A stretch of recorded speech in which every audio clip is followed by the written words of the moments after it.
आज हम पढ़ेंगे क्लास 6 का चैप्टर नंबर 3 जिसका नाम है फाइबर टू फैब्रिक, जिसमें हम पढ़ेंगे फाइबर्स क्या होते हैं, यार्न्स क्या होता है, फैब्रिक क्या होता है, डिफरेंट टाइप्स ऑफ फाइबर्स के बारे में पढ़ेंगे, वीविंग क्या होता है, नीटिंग क्या होता है and history of clothing material. सबसे पहले फाइबर्स क्या होते हैं। आपने धागा देखा होगा, धागा तो पतला होता ही है, ठीक है। अब धागे के ऊपर बहुत सारे छोटे छोटे रेशे से लगे होते हैं, वो जो रेशे होते हैं उन्हें ही फाइबर्स कहते हैं। अब क्या होता है, बहुत सारे फाइबर्स जब आपस में मिलते हैं with the help of machine, उनको क्या किया जाता है, थ्रेड में कन्वर्ट कर दिया जाता है। थ्रेड क्या होता है, धागा, धागे में कन्वर्ट कर दिया जाता है। मतलब बहुत सारे छोटे छोटे रेशे मिलकर एक थ्रेड बनाते हैं, ठीक है। तो जो रेशे होते हैं ना, जो थ्रेड बनाते हैं, उन्हें ही फाइबर्स कहते हैं। अब है टाइप्स ऑफ फाइबर्स। जो फाइबर्स होते हैं 2 टाइप्स के होते हैं, एक नेचुरल फाइबर्स होते हैं, दूसरा होता है सिंथेटिक फाइबर्स। नेचुरल फाइबर्स क्या होते हैं, the fibres that are obtained from plants and animals are known as natural fibre. ऐसे फाइबर जो हमें प्लांट से या एनिमल से मिलते हैं उन्हें बोलते हैं नेचुरल फाइबर्स।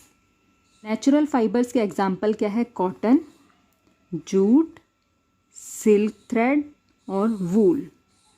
अब यहाँ पर यही बताया गया है कि जो प्लांट ऑब्टेन्ड फाइबर्स हैं, मतलब वो फाइबर्स जो प्लांट से मिलते हैं वो है कॉटन और जूट।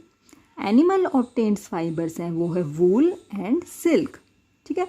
अब वूल कहाँ से मिलती है, शीप से, गॉट से, रैबिट से, याक से, कैमल से, ठीक है। मोस्ट ऑफ द पीपल्स को यही पता होता है कि शीप से या गॉट से मिलती है, लेकिन रैबिट के फर भी यूज़ किए जाते हैं, यैक के जो फर होते हैं वो भी यूज़ किए जाते हैं और कैमल्स के फर भी यूज़ किए जाते हैं। उसके बाद है सिल्क फाइबर। अब सिल्क फाइबर कहाँ से मिलता है, the silk fibre is drawn from the cocoon of silk worm. एक कीड़ा होता है, सिल्क वॉर्म बोलते हैं जिसको, सिल्क वॉर्म बोलते हैं। जब वो अंडे देता है उसके बाद एक स्टेज आती है कोकून की स्टेज। उसमें क्या होता है, जो छोटा सा कैटरपिलर होता है वो एक थ्रेड्स के चारों तरफ थ्रेड से लिपटा होता है। तो जो ये थ्रेड होता है ना, इसी को ही कलेक्ट कर लेते हैं और इसे ही बोलते हैं सिल्क फाइबर। अब हम बात करेंगे, हमने कहा था ना कि फाइबर्स 2 टाइप्स के होते हैं, natural fibres and synthetic fibres. Natural fibres का हमने पढ़ लिया कि वो एनिमल से भी मिलते हैं हमें और प्लांट से भी मिलते हैं। अब हम पढ़ेंगे सिंथेटिक फाइबर्स क्या होते हैं। The fibres which are obtained from chemical substances are called synthetic fibre. जो सिंथेटिक फाइबर्स होते हैं केमिकल सब्सटेंसेस से मिलते हैं, ठीक है। इसमें जो ये एनिमल्स का और प्लांट्स का कोई रोल नहीं होता।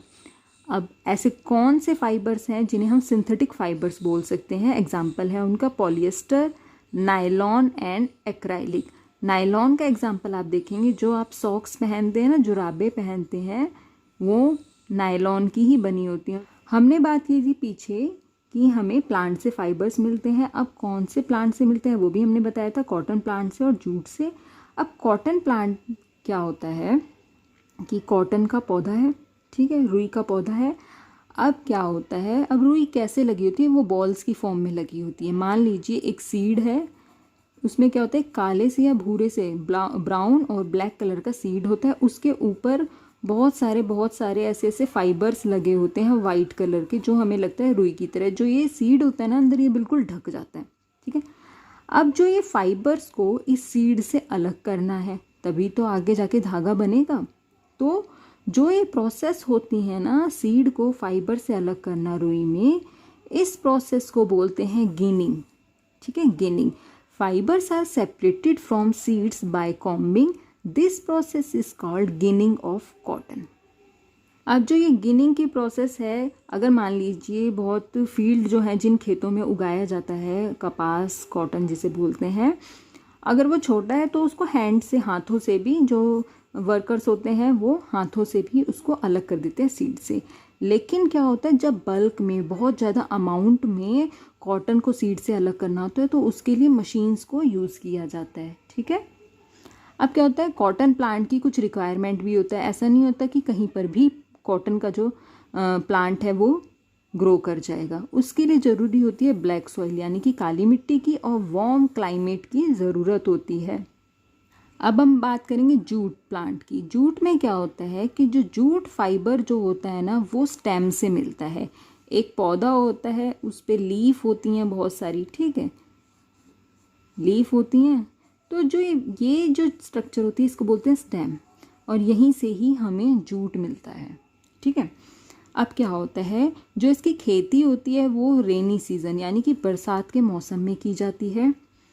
और किस टाइम पर हार्वेस्ट किया जाता है, जब फ्लावर्स आने शुरू हो जाते हैं तब इसकी स्टेम को काट लिया जाता है और उसके बाद उसे पानी के अंदर डुबोकर रख दिया जाता है। स्टेम को पानी में डुबोकर रखा कुछ दिनों के लिए, उसके बाद वो रोटिंग उसमें स्टार्ट हो जाती है, मतलब स्टेम गलनी शुरू हो जाती है। उसके बाद क्या करते हैं, स्टेम को पानी से निकाल लेते हैं और हाथ से ही फाइबर्स को स्टेम से अलग कर लेते हैं, ठीक है। तो फाइबर्स अलग हो जाते हैं।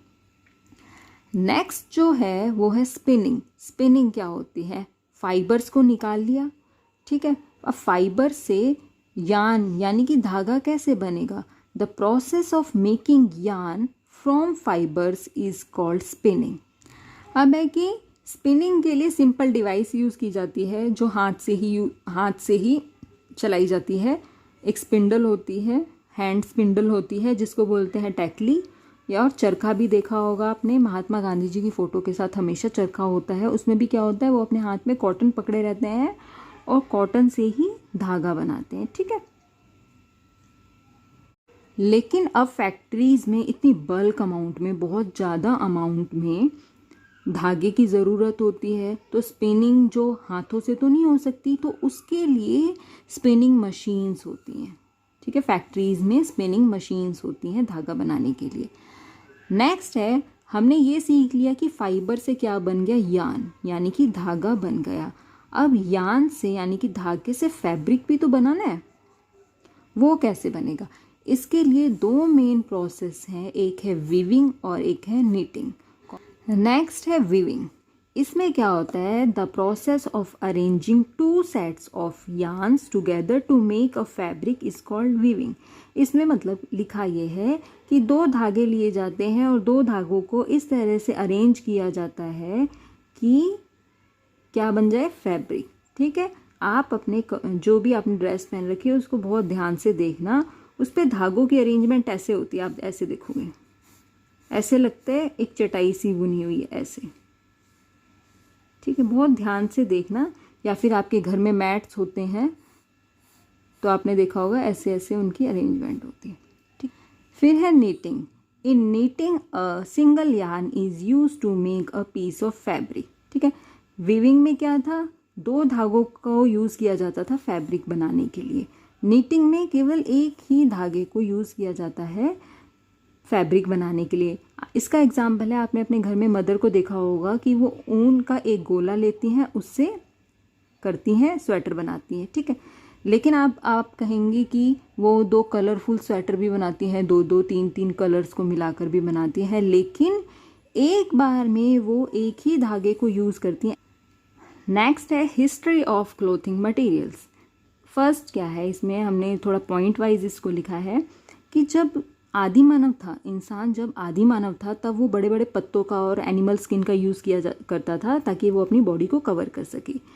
फिर बाद में उसने क्या किया, जो बड़ी बड़ी टहनियाँ होती थी, टहनियाँ मतलब जो थोड़ी सी फ्लैक्सिबल ट्विग्स होती हैं, ठीक है, जो फ्लैक्सिबल ट्विग्स होती थी और जो बड़ी बड़ी ग्रास होती थी, वो उनको वीव कर लेता था, ठीक है, बुन लेता था कैसे, और फिर उनको मैट्स बना लेता था, अपने पहनने के लिए कपड़े बना लेता था।